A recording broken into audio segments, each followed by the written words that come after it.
कौन है जवाबदार? हमारी मानसिकता, हमारा समाज, या हम, या हमारा क्षेत्र, या हमारे यहाँ के जनजातीय क्षेत्र, या हम लोग, या यहाँ के राजनीतिक तंत्र या प्रशासनिक तंत्र? कौन है आखिरकार जवाबदार? यह प्रश्न जिला डिंडौरी के लिए बहुत ही खास है। इसलिए भी खास है क्योंकि कुछ ऐसी चीज़ें हैं जो कि जिला डिंडौरी के लिए इन प्रश्नों पर प्रश्न चिन्ह खड़े कर रहे हैं। हम बात करते हैं दोस्तों बिलगड़ा डैम की, जो जिला डिंडौरी का सबसे बड़ा डैम कहा जाता है।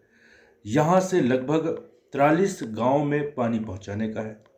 43 गांव में पानी पहुँचाकर किसानों के खेतों तक का है, लेकिन वास्तविकता कुछ और है। नहर इतनी टूटी फूटी है कि लगभग 15 से 20 गांव तक ही पानी पहुंच पा रहा है, जबकि यह डैम 43 गांव के किसानों को पानी पहुंचाकर उनको लाभान्वित करने का था। लेकिन पता नहीं राजनीतिक सक्रियता या निष्क्रियता कहें या प्रशासनिक तंत्र की एक भूल कहें, क्या कह सकते हैं इसको, कि अभी तक 43 गांव में पानी नहीं पहुंच पा रहा है। यह एक वानगी है, कहना चाहिए जिला डिंडौरी के लिए एक वानगी के रूप में है कि ऐसी भी यहाँ पर घटनाएं हैं। इसी क्रम में दूसरी ओर देखें, यह एक वास्तविक घटना है दोस्तों कि पुलिस एक अपने आप में समाज की सेवक के रूप में, रक्षा करने के रूप में जानी जाती है। एक सम्मान की दृष्टि से देखा जाता है कि जब कहीं ऐसी कोई घटना घटती है तो सबसे आगे पुलिस जो होता है वो सामने आती है और सुरक्षा करती है। वहीं इसके कुछ ऐसे जवान जो अपने आप को देश भक्ति कहते हैं, देश के रक्षक कहते हैं, लेकिन इनके द्वारा ही यदि कुछ अलग किया जाए तो इसे क्या कहेंगे। एक वास्तविक घटना है, एक व्यक्ति के द्वारा अचानक एक्सीडेंट हो जाता है। एक्सीडेंट होने पर उसके विरुद्ध एफआईआर कर दी जाती है। एफआईआर होने पर गाड़ी जब्त कर ली जाती है। जब गाड़ी जब्त हो जाती है दोस्तों, तो उससे दस्तावेज मांगा जाता है और दस्तावेज के नाम पर कहा जाता है कि हमें कुछ राशि भी चाहिए। जब वह व्यक्ति राशि नहीं देता है, न्यायालय की शरण पे आता है। अधिवक्ता महोदय के द्वारा एक आवेदन प्रस्तुत किया जाता है गाड़ी लेने के लिए। न्यायालय के शरण में जाने पर एक प्रतिवेदन वहाँ पर पेश किया जाता है कि गाड़ी तो हमारे द्वारा जब्त ही नहीं की गई। वस्तु स्थिति कुछ और होती है। जब देखते हैं वहाँ पर कि गाड़ी होती है, उसके फोटोग्राफ्स लिया जाता है। फोटोग्राफ्स लेने पर उसे न्यायालय में पेश की जाती है। न्यायालय को भी समझ में आ जाता है कि हाँ वाकई में गाड़ी तो है। इसके बाद दूसरे दिवस गाड़ी माननीय न्यायालय के द्वारा आदेश पारित किया जाता है छोड़ने का। इसके बाद भी जब उस आदेश का पालन नहीं होता तो एक बड़ी गंभीर चिंतन का विषय बन जाता है। व्यक्ति जाता है, परेशान होता है, 2 घंटे तक वेट करता है। उसे कहा जाता है कि चाबी नहीं है, फलाने नहीं है, फलाने व्यक्ति नहीं है। इस तरीके से उसके साथ बर्ताव की जाती है।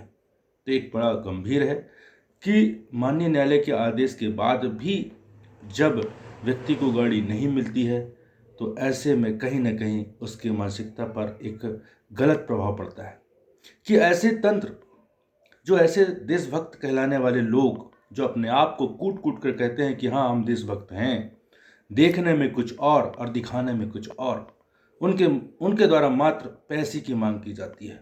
और पैसे ना देने पर जब इस तरीके से उनके साथ बर्ताव किया जाता है तो कहीं ना कहीं बहुत ही एक दुखद बात होती है।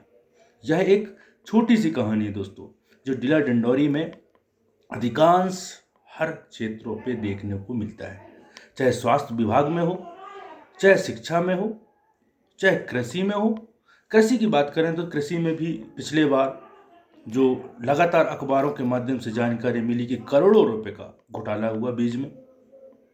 ऐसे ही स्वास्थ्य विभाग में देखें तो कहीं मरीज बीमार है, मरीज को सही ट्रीटमेंट नहीं मिल पा रहा है, कि डॉक्टर नहीं है।